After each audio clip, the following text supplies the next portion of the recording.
And that learning to cry, it wasn't just crying over sadness that I no longer felt like I had the life I once had, but it was also crying of just anger at Sure. being ignored and no one understanding. At that Yeah. time, I didn't have other friends who had congenital heart defects. I only just Mhm. had a healthy hearted people. And so trying to find that network, trying to find that Sure. system, trying to find answers, it made me very determined. And through that determination, it gave me a positive outlook.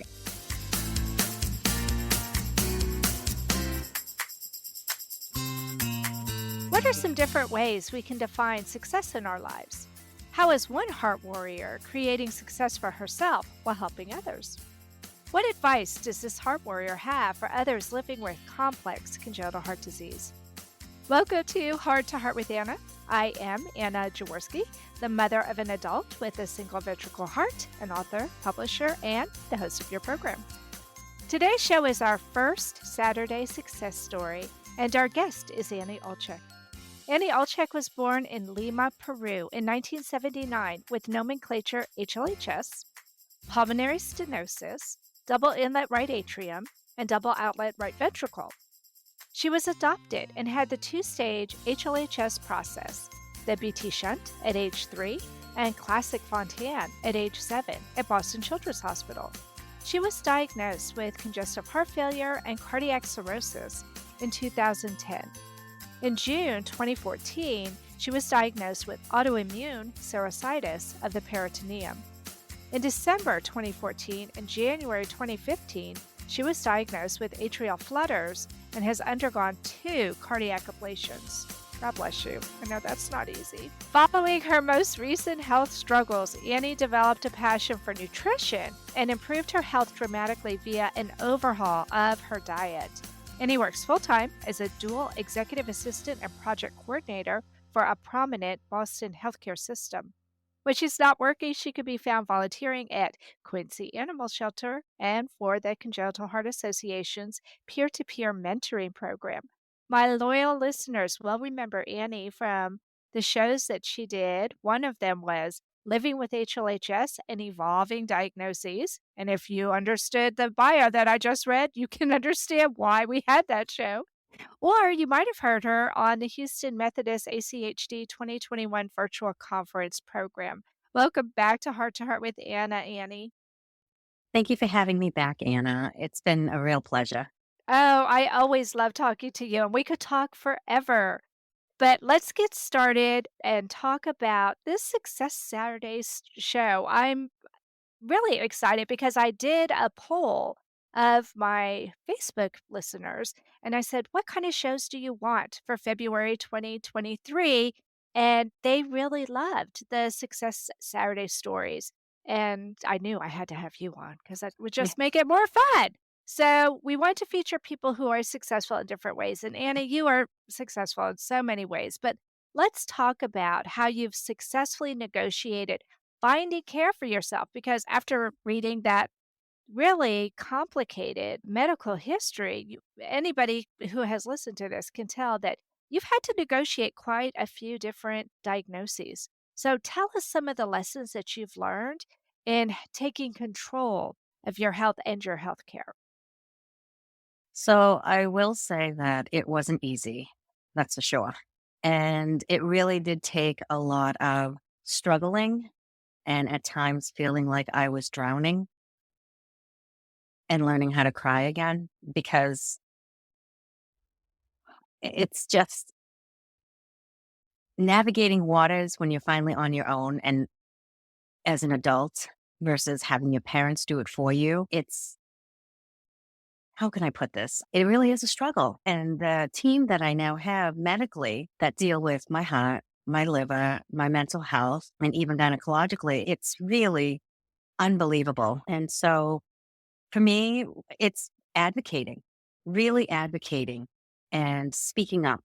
So, and one of the things that when I get asked questions, oh, how did you find this doctor? Or how did you get to where you are? It's making sure that if there's a doctor that you have, a provider, a nurse practitioner, whatever it is, and you're unhappy with them, the goal is to not be with that person who is not giving you the care and attention that you feel you need because by Sure. not speaking up, you could be missing something quite important that could be Right. very detrimental to your health later on, and it could have been avoided. So, Right. learning to be okay with saying, no, thank you, I'm going to find someone else, I think is probably one of the hardest things because everyone wants to be nice. Not everyone wants to be nice, Annie, but you always wanna be nice, and I I think part do. of being a woman is that you wanna Hmm. be a people pleaser and you wanna Yes. smooth over things, Yes. smooth over ruffled feathers, and you believe you and I are so much alike this way. You wanna see the best in people, and you wanna believe that this doctor has your care at heart, and they Hmm. probably do. It's just that not everybody's a good fit. Yes. Exactly. And I've had to call offices later on saying that I'm not going to be seeing them again because I feel as though we're not a good fit. Sure. And I've reached out to whether it be friends, family, old coworkers, old superiors at work to say hi, or even my other providers, the ones that I do trust, saying, "Well, this doctor is not doing it for me, or I'm not happy because they're not answering questions or ignoring. Who else could you suggest in your team? Or is there some other person that couple people that may have mentioned that are wonderful and also work with the congenital heart groups?" And that's how I found a lot of the amazing team, my providers that I have currently, is by saying no, thank you, and then reaching out desperately, writing please, asking for help, finally just letting go and allowing myself to be raw and open Mm. that I'm struggling.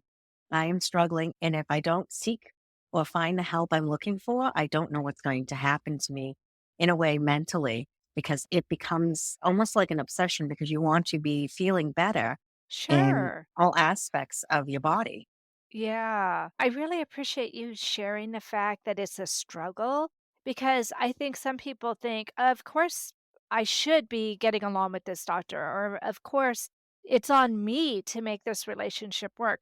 And let's face, there is give and take. It does Of take two course. people to have a Yeah. relationship, but sometimes it's just not a good fit. And Yeah. if you and I are both people who like to ask a lot of questions, and we're the kind of people who want to know, let's face it, there are some patients who just don't wanna know the nitty-gritty. They just wanna get their medicine, they just wanna have their tests. They don't want everything explained to them because they get Yeah. overwhelmed easily, and there are doctors that work really great with those kind of people, but Hmm. those doctors may not work so great with people like you and me because we Yes. want to know as much as we can, and then when things happen, like I heard you share at a conference that we went to together where you were talking about how you were struggling, how you were gaining weight. You couldn't understand why you were gaining the weight you were, and just felt sluggish. And you're like me, you're a little energizer bunny.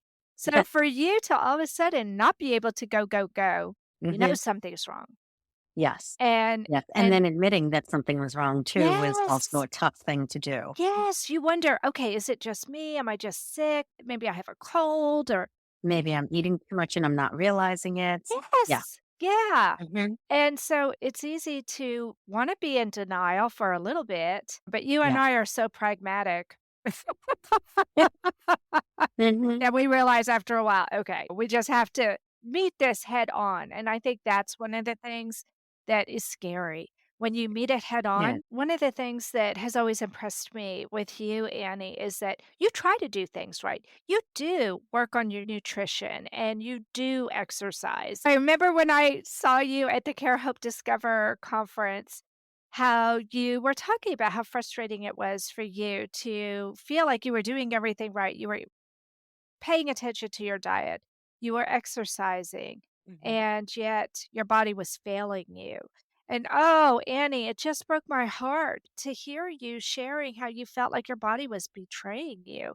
So tell me how you were able to stay upbeat despite going through one trial after another. I have to say the first step was, and I know some people may not understand it, and that's okay. It was learning how to cry and allowing myself time to process what my body was doing and find new doctors who understood. Because as you said, the PCP or primary care physician I was seeing at the time when that crap hit the fan, you put it Thank you nicely. for not using really bad language. Mhm.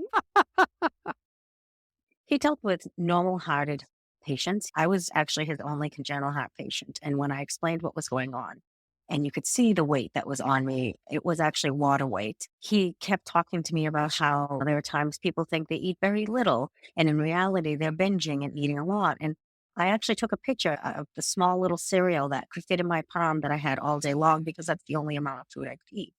And so that became very frustrating and became my own mission for myself.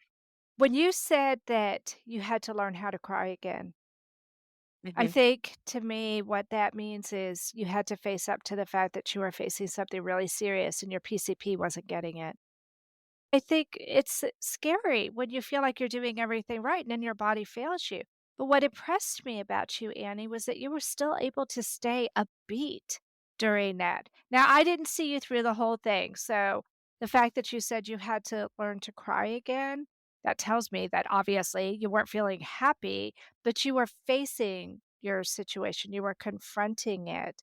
And I'm Yes. wondering, is that what helped you to stay positive? The fact that you were like, "I'm gonna beat this." Yes, exactly. It was having a good support system, which I know is difficult for some people because they may not have it, but learning to then be your own support system is where it comes from within. And that learning to cry, it wasn't just crying over sadness that I no longer felt like I had the life I once had, but it was also crying of just anger at Sure. being ignored and no one understanding. At that Yeah. time, I didn't have other friends who had congenital heart defects. I only just Mhm. had healthy hearted people. And so trying to find that network, trying to find that Sure. system, trying to find answers, it made me very determined. And through that determination, it gave me a positive outlook as I slowly started piecing together a group that could help me one way or another, whether it be listening to someone else's story or reading it and realizing I'm not alone. That gave me the hope that I can get through this, whatever it's going to be, whatever the answers are, whatever testing operations and everything else, I can get through this because I want to get through this. What also helped me remain positive was my pets. I had two Aw. cats at the time. Mhm. Yeah. And all I could think of was, what would happen to them if I gave Mm, up? yeah. I'm responsible for these two little animals. And where are they going to go if I finally say I can't do it anymore? When in fact, I can. I really can. And it helped me knowing that I had that. That was also my support system. And so being honest with my doctors and allowing me to say mentally, I'm not there. Even spiritually, I started praying again. I started visualizing myself trying to find answers, trying to find a healthier body, even trying to find a healthier mindset. Because we can go to a deep, dark hole. We know that. Every parent knows that who has a congenital heart child, and every patient who has a congenital heart defect goes through that, but also the siblings too. And that's what we start thinking about how many other people become affected besides myself. And by finding the help, by realizing that my attitude to get to where I need to, sometimes it has to be of determination. And behind that, it's the positive hope that through this determination, I will continue thriving or at least find a way to live that makes me happy.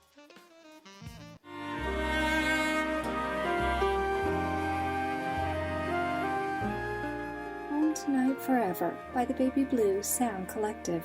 I think what I love so much about this CD is that some of the songs were inspired by the patients. Many listeners will understand many of the different songs and what they've been inspired by. Our new album will be available on iTunes, Amazon.com, Spotify. I love the fact that the proceeds from this CD are actually going to help those with congenital heart defects. Enjoy the music. Home Tonight Forever.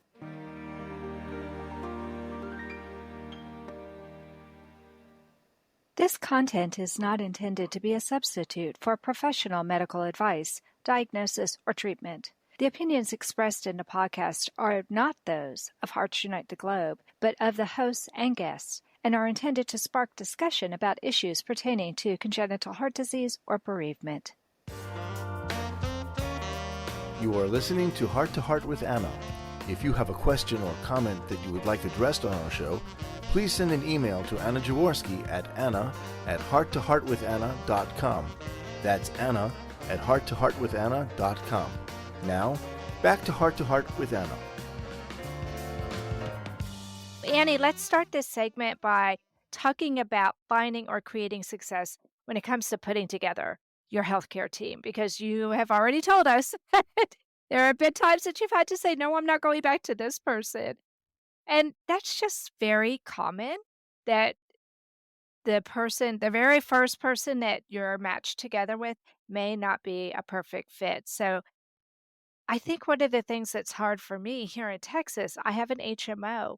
I'm limited with Yeah. who I can go see. So tell us how you have successfully navigated that. Everybody has insurance issues if they have insurance. And if you don't have insurance, that's a whole other ball of wax. Yes, it is. And I think that's why I really appreciate the state I live in because we have that ability to give people insurance who do not get provided by their work or they're unable to work. And so they're able to be given something. As for myself, I've been very fortunate that most of my providers have been within network with my own health insurance. And so reaching out to those providers and or those who I already have as providers when I've needed new doctors because I'm advocating for myself and saying that, in a sense, getting a doctor is like getting a new date. I sometimes feel like, you're Yeah. in that rotation of dating where you have a few people who have either whether you've done it online or you go to a place and you do that round dating and stuff, or you're just meeting someone in a bar, listening to their pitch for the first few minutes can automatically, and by listening to your gut, make you say yes or no to this person. And it's the same with doctors. And the doctors want you to be able to know that you can go to them. That's usually they're very open and wanting and understanding. Of course, you are going to find a few bad apples, just like a few bad dates. That's not the case. And you just move on.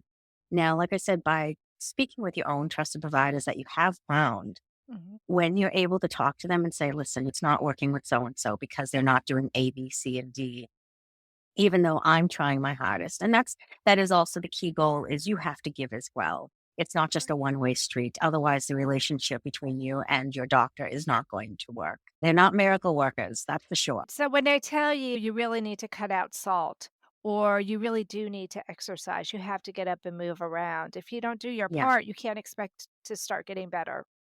Yeah. exactly. Exactly. And there's nothing wrong with asking for guidelines with that.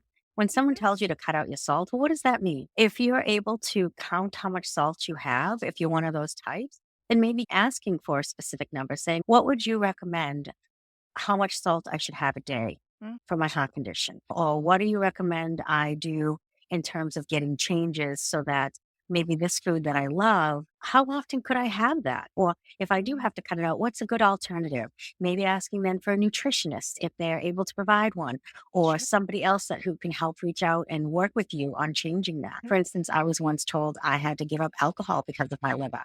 And not an alcoholic, but I do enjoy a good drink to unwind on a weekend or with my girlfriends. And it was very difficult. And I had a very great support system in terms of friends who understood and cut back a little with me. And until I felt comfortable and realizing, oh, I love seltzer water. I love doing this or I love something else and being okay with it, learning to be okay with the uncomfortable. It's what guided me and can guide you too into better health because nothing in life is comfortable.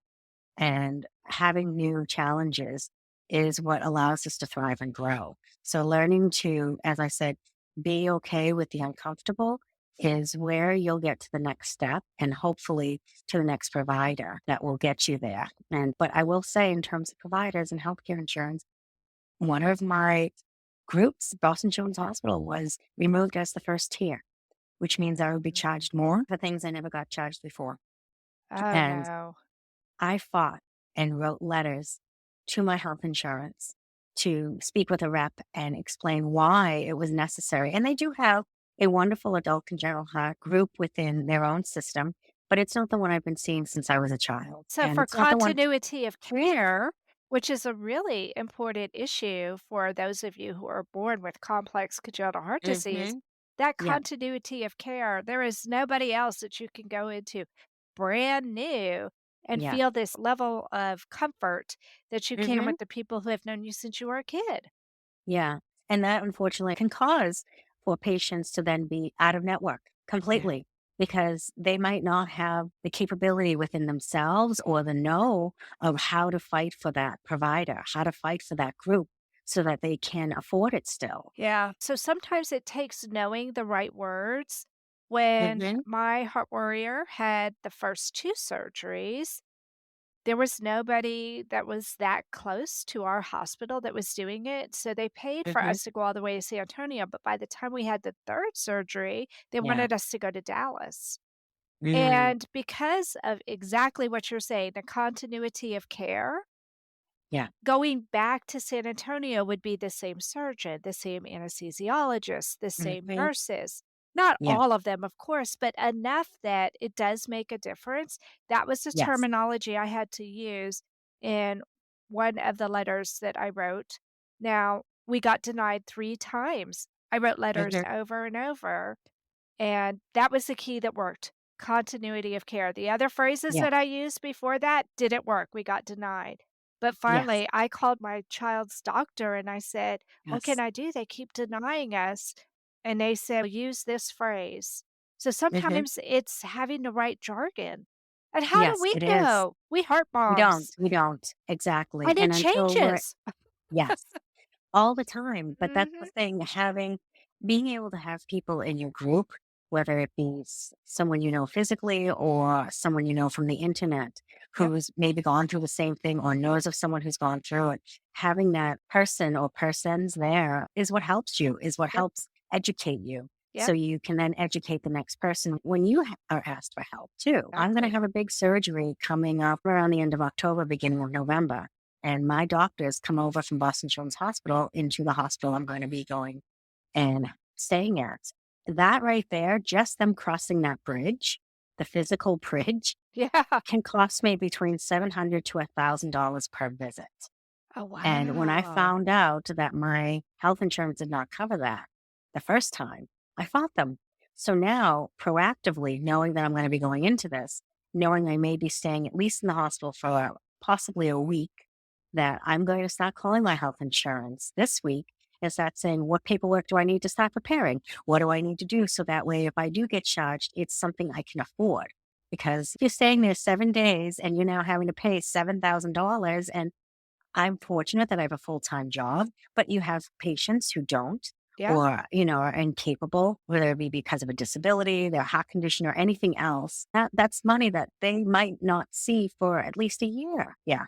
Yeah, it's scary. When you start Hmm. looking at the cost of the Yeah. healthcare in the United States, we are so lucky to have the kind of Yeah. healthcare we do, but the Yeah. cost can be terrifying. And that's why every time we go to our local hospital, they always ask us, "Do you know that there is help for you financially if you need it? You can go down, you can It's be put wonderful. on a payment plan so that you don't have to worry about that." When you're dealing with these major health issues, the last thing you should worry about is how in the world am I going to pay for this? And that is something that a lot of people Yeah. do have to worry about. But let's talk about negative experiences because unfortunately, or maybe fortunately, we can learn as much from our negative experiences as we can from our positive experiences. So, Hmm. can you share with us some lessons that you've learned that where some people may classify as negative, that just when the provider wasn't able to give you the care that you actually needed? Yes, I've had a few experiences. What I was saying earlier about that old primary care physician and not believing that I wasn't eating and I was running every day slower and harder because my heart was starting to fail. That was definitely a huge negative. And I said, all right, I can't and I won't. And went immediately to my medical team at Boston Children's showing up and they were thinking, oh my goodness. So that was my first strike in the sense of this is now really me having to take care of me. There's Yeah. mom and dad, yes, are there, but in that sense, I really have to speak about it. I really have to speak out. Mm. My other negative experience was when they didn't know, okay, so now they could diagnose me with congestive heart failure. Great. but that's not causing the reason for all the ascites fluid filling up. I'm not kidding you when I say within a matter of months, I looked like I was 9 months pregnant, and I wasn't pregnant. It was fluid. I couldn't even shuffle from one area for a few feet without having to catch my breath because the fluid was now overtaking my lungs. It was getting Sure. very hard and I was struggling. And doctors had no idea. I was going in. First, they saw, okay, now I've had a hernia because your skin does not expand that fast without some kind of consequence. And it was the GI doctor I was given, who I still love to this day and miss, and he's wonderful. He saw something on my appendix and said, if we're going to go in, then we need to also remove our appendix because that looks funny, but we should take this, we should take that. My heart doctor was saying, and God love him, he was like, no, because heart can't handle this. And the surgeon was saying, but if we're going to go in, I'm going to have to learn all about this because it's so unique and different. And everyone's telling me different stories, different outcomes every time, almost on the same day within a matter of hours Oh or my minutes. gosh. And my mother and I would look at each other saying, so is the sky red and the grass is blue? What's going on here? Yeah. And I asked to speak with them. I said to one doctor, please come in my room at this time if you can. I made it early, not during round time. You learn round Yeah. very quickly. You do, definitely. And so when they all came in, I explained, this is what you're saying, this is what you're saying, and this is what you're saying. So the surgeon, it's not his fault because he has no clue with up or down. It's you two. What are we deciding? I said, we're running all these tests that are outside of me and nothing's showing up other than I have, congestive heart failure. Great. And my liver labs look just a little off, just a little. And this is what I also say to patients. You could be dying and they're like, your labs look great. It's just this tiny amount. It's, you know what? My body works so differently that even that 0.1 percentage off could spiral everything else out of control. And so they agreed that surgery was the way to go. They checked everything out, cut out the appendix, cut out anything that looked odd, took samples of everything inside of my body cavity that they could take samples of, cutting Funny. tissue, this and that. Long story short, it was patched up. They did find that I had appendix cancer. That's why it looks so odd. Oh, Yeah, wow. it's rare. Cancer. I was going to say, It's I've rare. never heard of that before. Yeah, Wow. as we CHD patients know, if it's rare, it's us. I know, right? You guys are literally 1 in a million. Oh my gosh. But they could see my liver finally wasn't normal. They could see other things. They saw that I had that autoimmune disease. That took a very long time too, because insurance didn't want to pay for the final testing that would prove that I did not have mesothelioma because things were within my body cavity. My immune system was fighting against its own protection.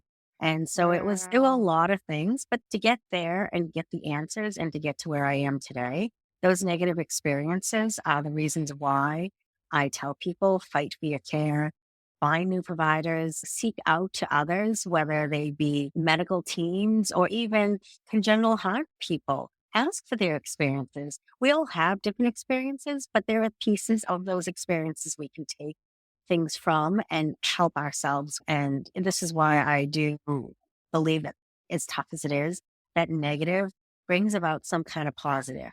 Even if you don't see it right now, this was all in my 20s going into my 30s, and I'm going to be 44 next weekend. If I could see myself now back then, Oh my goodness. That would have it been would make such a picture that, of hope for you.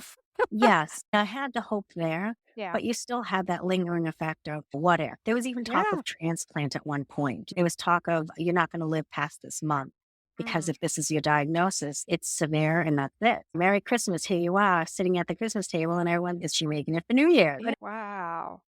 it's what allows me to know that when I wake up in my own bed, taking my own shower, not attached to something that's beeping, not needing a nurse to come in to detach me, to help me, to get me out, to give me pain meds, or to make sure I'm walking the room around. That's where you're reminded this quality of life that I've now received from the fight I had to go through.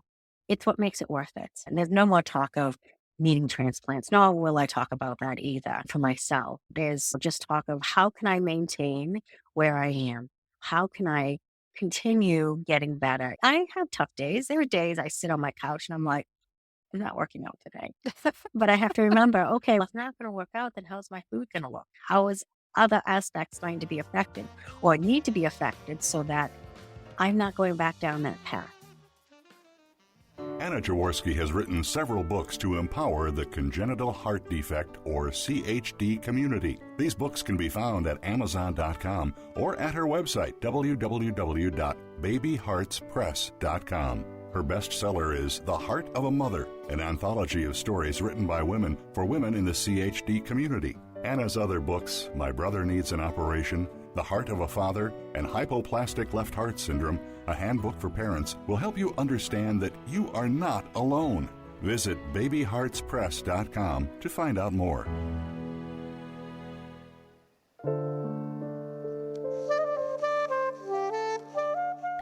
Heart to Heart with Anna is a presentation of Hearts Unite the Globe and is part of the Hug Podcast Network. Hearts Unite the Globe is a non-profit organization devoted to providing resources to the congenital heart defect community to uplift, empower, and enrich the lives of our community members. If you would like access to free resources pertaining to the CHD community, please visit our website at www.congenitalheartdefects.com for information about CHD, the hospitals that treat children with CHD, summer camps for CHD survivors, and much, much more.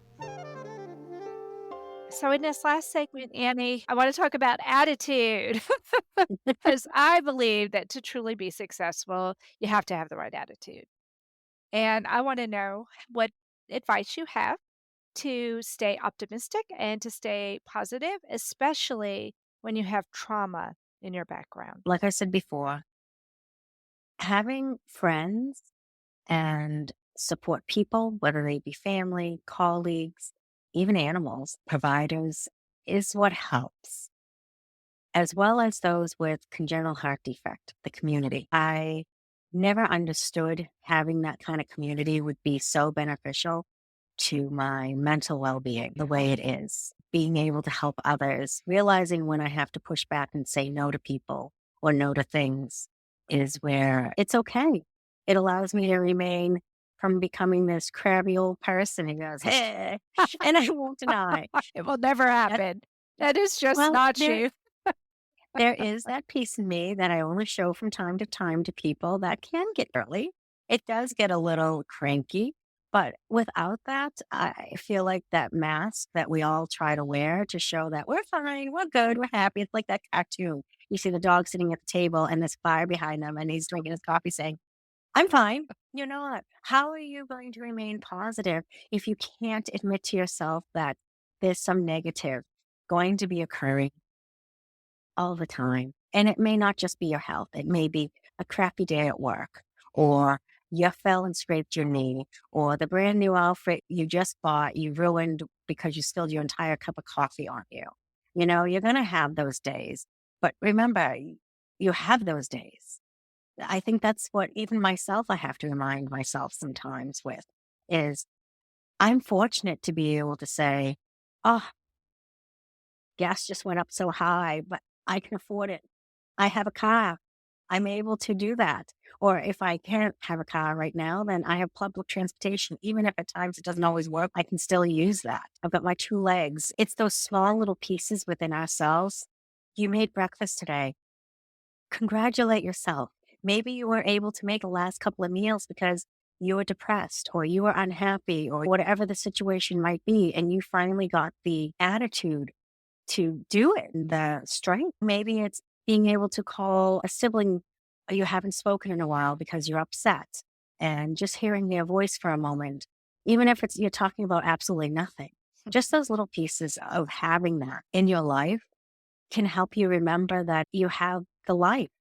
You have it. It's so not easy. And it's not just us who go through it. I think the trauma behind it is working through that. For me, COVID became something horrible and wonderful at the same time. COVID became the world where I finally admitted to my providers that I was spiraling out of control because of a horrible relationship breakup I couldn't get over, but also because I could not face the medical life anymore.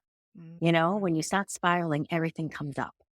Oh my God, what's going to happen? What if, what that, if I get COVID, the needles, the hospitals, all of that. Could I do it again?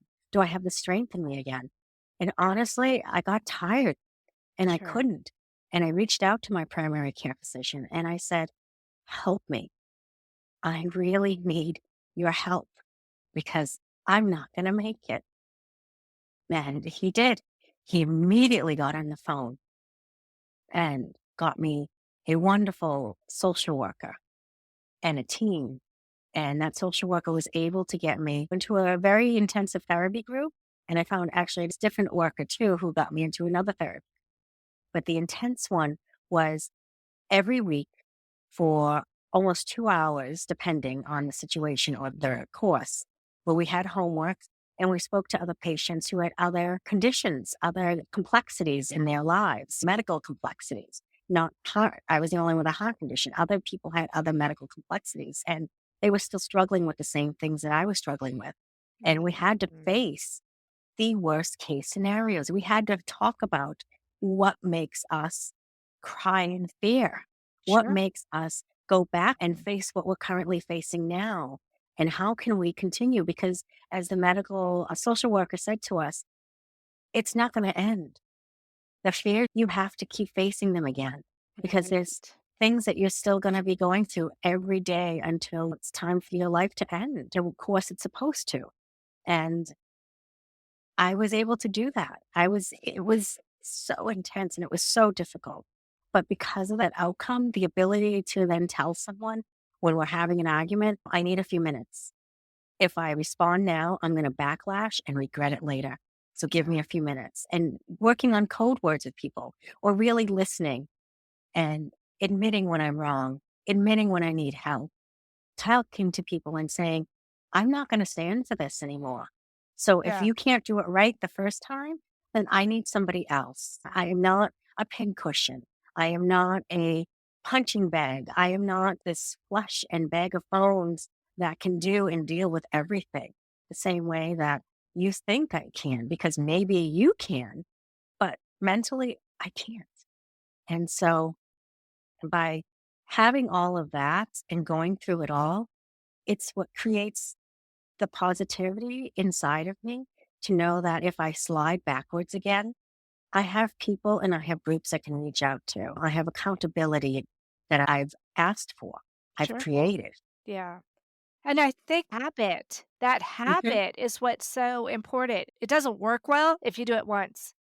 Yes, You have to make a habit of it. you do. And for me, when I've been depressed or when I've been going through a really hard time and it seems like I'm not getting better, I got COVID. I was sick for 5 weeks. I really wondered if I was dying. It was Hmm. scary. It is. It's like you said, you have to acknowledge, okay, I'm sick. I can't Hmm. do everything. I had to do spotlight shows. I couldn't do a brand new show. I was so sick. I couldn't write a script. I couldn't do the recording and the sound engineering and everything. And Hmm. I reached out to my team and I said, I just can't do this right now. And they said, Anna, rest. It's okay. We've Yeah, got this. Having yeah, that support team and yeah, being able to admit that it was so hard for me to admit, I just can't do this right now. yeah.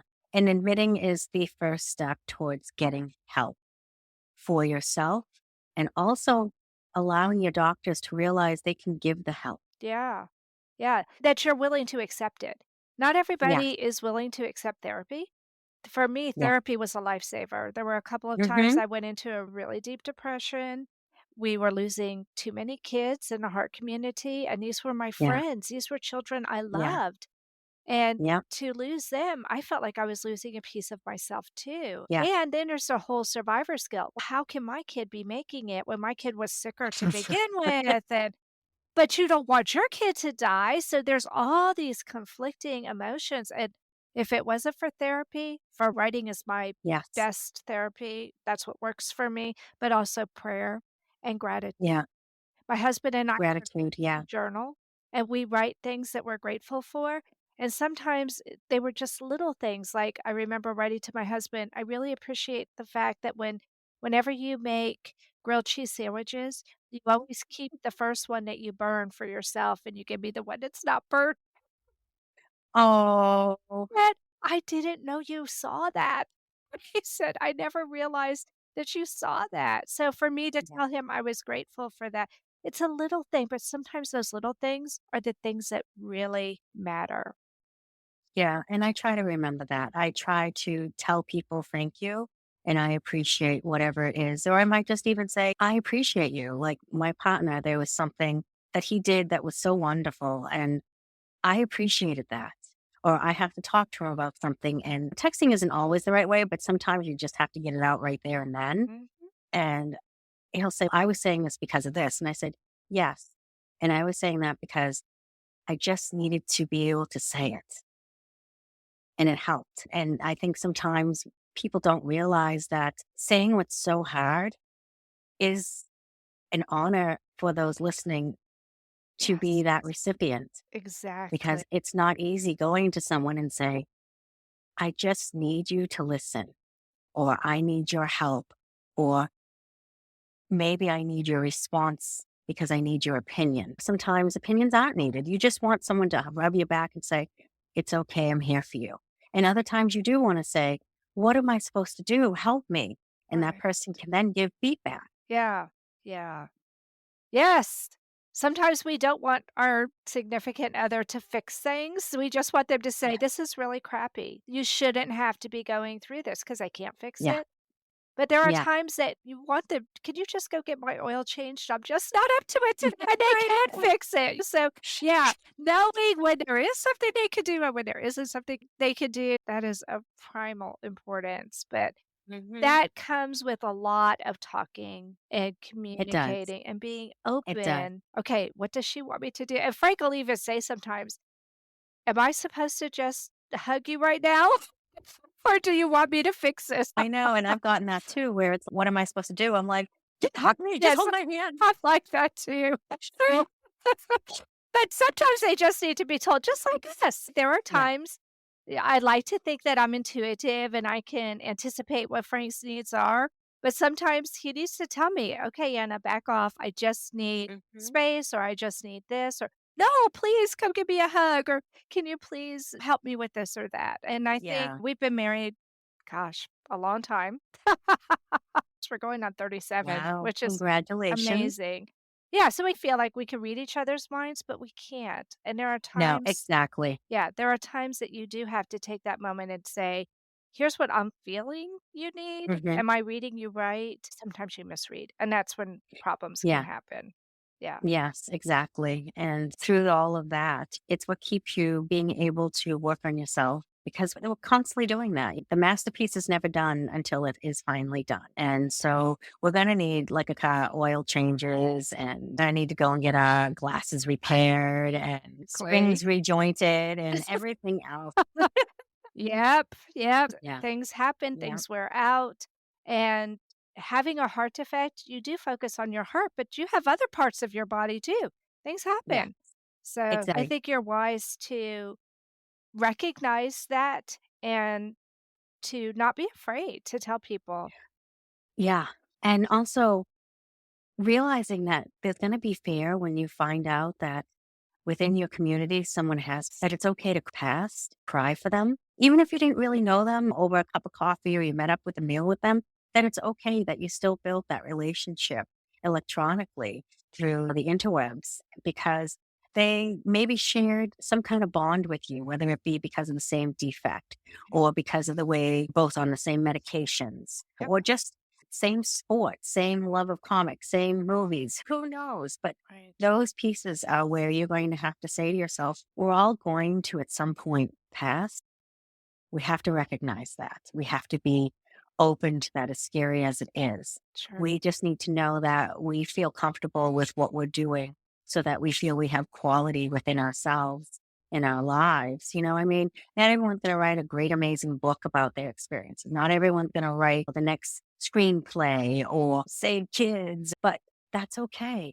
Knowing that you lived a life where you felt happy, comfortable, safe, and able to reach out when you needed that help, that's what matters. I have a Zimmer brother that I have accountability with. We talk to each other because he has his fears. And some of his fears are even greater than mine at times. And I think, wow, sometimes I forget that even though I'm okay with something, somebody else isn't. And that's okay Right. too for Yeah. me to realize and understand because it creates more empathy. and also more positivity within myself to know that I can be there for someone else. And yeah, it's a puzzle that we're always trying to put together. And there are pieces you're going to toss and pieces you're going to keep. And that's okay if you have to say goodbye to something. You need to let it go for your own safety, well-being, mental health, whatever it might be that you needed to let go of, because it's not serving you at that time and moment. And we have to be flexible, right? Like they say 100%. with the willow tree, you got to bend with it, otherwise you break.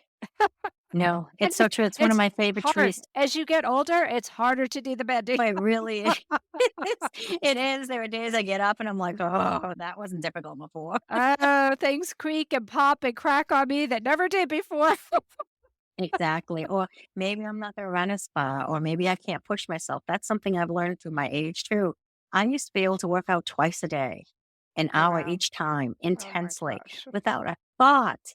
Now I'm like, I need a rest day. I need a rest day or two because this body here is, whoa, Nelly, you're not 20 something anymore, my dear. You're in your 40s. And guess what? Without a rest day, we're going to hurt worse. Yeah. Yeah, I think it's smart that you are able to listen to your body. You're in tune, you're in touch with your body. Because, yes, as we get older, we do need more rest days. And that's okay because we're still Yeah. going. You got to keep pushing yourself, but also give yourself grace. And I think that's Yeah. something, whether it's giving yourself grace through exercise, through having that glass of wine with your friends, through, Listening to music yeah, or creating some art, or maybe just going through a little walk through the woods that sure, makes you say, I feel connected. exactly. Something like that to just give yourself some of that inner peace. That's what Yeah. we need. Through that Create a inner little peace, quiet time. you then can create a more positive life for yourself. With, of Absolutely. course, a little bit of extra spice added in there. Absolutely. Gotta have that extra sauce, right? Exactly. Exactly. I just got awarded for being class clown at No. work. No Yeah. way. To say I was shocked is an understatement. Apparently, I made a face too because everyone was like, Oh my goodness. That's so but funny. sometimes my sarcasm or the way I talk about things, it makes people laugh because it's real. I don't hold back sometimes, or I spin it in a way that allows people to feel comfortable to laugh too. Laughter And, is I want, huge. We have to have laughter in our we lives. definitely do. Annie, I have so enjoyed talking to you today. You are a huge success story to me, and I just wish everybody could have a chance to talk to you like I have because this was totally delightful. Thank you so much for Eh, coming on the program today. I'm so lucky to have you for a friend, Annie, and I'm so Same happy I here, could Anna. share that with my listeners because we do make such deep friendships here in the heart community when we really open up like we did today. This was really good, and I'm hoping that those of you who are listening that you found some pearls of wisdom, or if not, at least somebody else you can relate to, and that will help Hmm. you to know that you're not alone. You're not alone. Right? Yeah. Right. Friends, if you enjoyed this podcast episode, please leave a review on Apple Podcasts or YouTube or wherever it is that you listen to this show. And remember, my friends, you are not alone. Thank you again for joining us this week.